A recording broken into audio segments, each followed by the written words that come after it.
سلامونه او نیکی هیلې ملګرو په دې هیله چې روغ او جوړ به یاستئ د 4000 essential English words څلورم درس ته مو هرکلی کوو. په ننني درس کې یوه کیسه لرو. موږ په تیر درس کې یادونه کړې وه چې که چیرې دا لغاتونه په صحیح معنا یاد کړل شي او زده کړل شي نو په راتلونکي درسونو کې به موږ مشکل نه لرو او دا ډول کیسې به موږ ته خورا اسانې وي.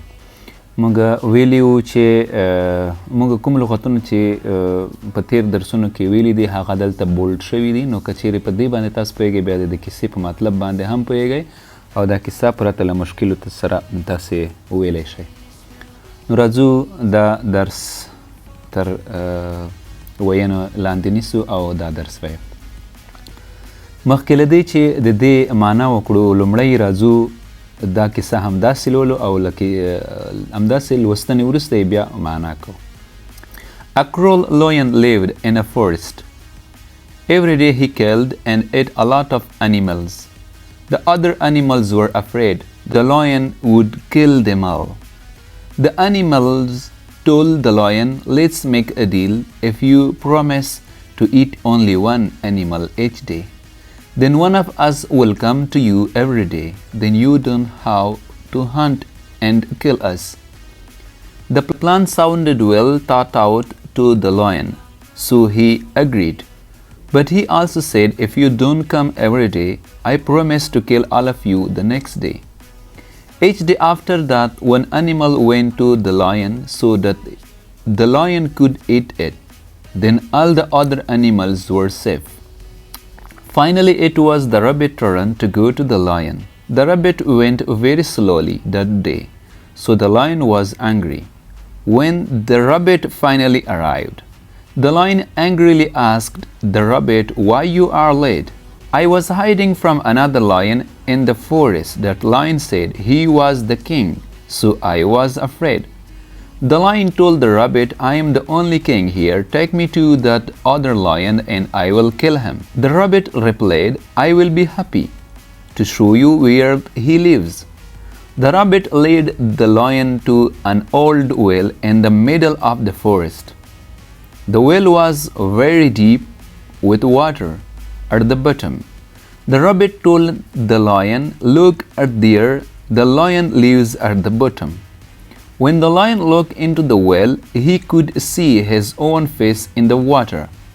He thought that was the other lion. Without waiting another moment, the lion jumped into the well to attack the other lion. He never came out. All of the other animals in the forest were very pleased with the rabbit's clever trick. نو دا وه د لاین د زمري او د رابټ او د سوی کیسه. راځئ چې اوس یې په ترتیب سره د ژباړې سره یو ځای ووایم. A cruel lion lived in the forest. یو سخت زړی زمری په یوه ځنګل کې اوسېده. Every day he killed and ate a lot of animals. هره ورځ هغه وژل او خوړل یې ډېر زیات حیوانات. The other animals were afraid. د نور حیوانات په ډار کې وو. The lion would kill them all. چې د زمری به ټول ووژني. The animals told the lion. د حیواناتو د زمري ته وویل, Let's make a deal. راځه چې یوه معامله وکړو. If you promise to eat only one animal each day. که چیرې ته له موږ سره د دې وعده کوې چې په هره ورځ یو حیوان وخورې. Then one of us will come to you every day. نو هره ورځ به له موږ څخه یو تا ته راځي. Then you don't have to hunt and kill us. نو دې ته به ضرورت نه وي تر څو موږ ووژنې او یا مو ښکار کړې. The plan sounded well thought out to the lion. د پلان ډیر ښه ولګېده په زمري باندې. So he agreed. نو هغه په دې باندې موافق شو. But he also said, مګر ده وویل, If you don't come every day, که چیرې تاسې هره ورځ رانه شئ, I promise to kill all of you the next day. نو په راتلونکې ورځ کې به مو زه ټول ووژنم. Each day after that, نو هره ورځ له هغې وروسته one animal went to the lion so that the lion could eat. نو له هغې وروسته به هره ورځ یو دغه حیوان د لاین ته راته تر څو یې هغه وخوري. Then all the other animals were safe. نو دا نور حیوانات په خوندیتوب کې وو یا دوی خوندي وو. Finally, بالاخره it was the rabbit turn to go to the lion. بالاخره دا د سوی نوبت راورسېده تر څو زمري ته لاړ شي. The rabbit went very slowly that day. The rabbit went very slowly that day. په هغه ورځ د رابټ یا سوی ډېر ورو لاړ. So the lion was angry. نو د زمری په غوسه و. When the rabbit finally arrived چې بالاخره د رابټ یا سوی ورسېد. The lion angrily asked the lion زمری په غوسناکه توګه دی وپوښت why are you late؟ ولې په ناوخت شوې؟ ولې ناوخت شوې؟ I was hiding from another lion in the forest. زه له بل زمري څخه پټېدم. That lion said he was the king, so I was afraid.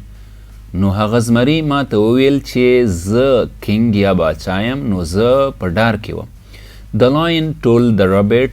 د زمري سوی ته وویل I am the only king here. Take me to that other lion and I will kill him.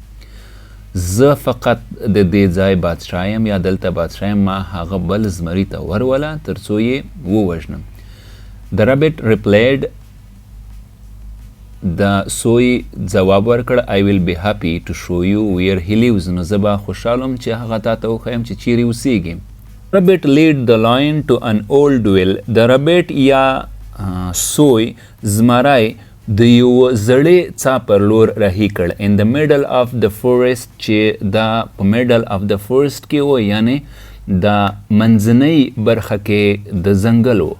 The well was very deep. دا well یا د څاه ډېر ژور و. With water د اوبو سره at the bottom د اوبو په بیخ کې. Rabbit told the lion. د سوی زمري ته وویل look in there. دلته وګوره. The lion lives at the bottom. د بل زمری دلته لاندې اوسیږي. When the lion looked in the well. کله چې د زمري په څاه کې وکتل دننه he could see his own face. هغه خپل مخ ولیده in the water په اوبو کې. he thought that was the other lion. نو هغه فکر وکړ چې دا بل زمری دی. without waiting بغیر له انتظاره. another moment د یوې شېبې د انتظار نه بغیر the lion jumped into the well. نو د جمپ وکړه د څاه ته to attack the other lion چې د بل زمری ښکار کړي یا یې ووژني او جنګ ورسره وکړي. he never came out. نو هغه بیرته بیا رانغی، یعنې پکې غوپه شو.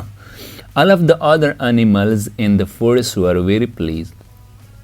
all of the other animals in the forest were very pleased. نو نور حیوانات په دې ځنګله کې هغه ډېر زیات خوشحاله with the rabbit clever trick. د دې زیرکې چلاکۍ څخه. نو دا وه د نن ورځې د رابټ اینډ د لیون اینډ رابټ کیسه چې تاسې ولیده. په دې هیله چې به تاسې ووایئ او ورو په ورو به مخکې لاړ شو. ډېره مننه. نن درس همدومره و. د دې ویډیوګانو د نور پرمختګ لپاره دا ویډیوګانو له ملګرو سره شریکوئ او له موږ سره اوسئ. خدای په امان.